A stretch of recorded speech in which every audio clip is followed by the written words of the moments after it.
বিশ্বকাপ মঞ্চ প্রস্তুত, অপেক্ষা পাগলা ঘন্টা বাজার। হেক্সা মিশন ইতোমধ্যে নিউ জার্সির বেস ক্যাম্পে অনুশীলন শুরু করে দিয়েছে বিশ্বকাপ ইতিহাসের সফলতম দল ব্রাজিল। শেষ মুহূর্তের কৌশল ঝালিয়ে নিতে ব্যস্ত ভিনিসিউসরা।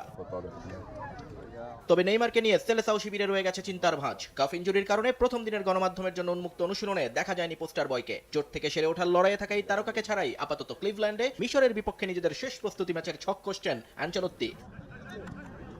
দীর্ঘ ক্লাব মৌসুমের পর ক্লান্ত ফুটবলারদের মানসিকভাবে চাঙা রাখাটা এখন বড় চ্যালেঞ্জ দলগুলোর জন্য। ব্রাজিলের হয়ে সেই চেষ্টা করে যাচ্ছেন নতুন অধিনায়ক মার্কুইনহোস।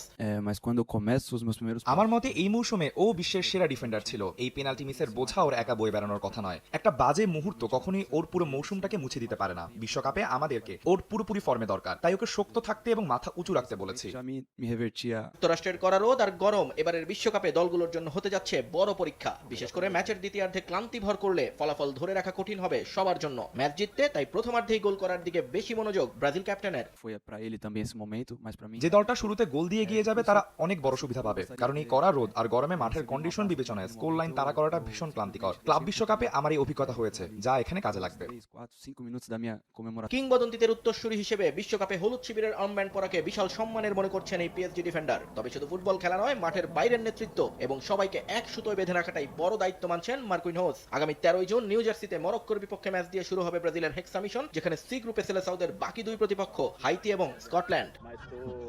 নিয়ন মুহাইমিন, সময় সংবাদ।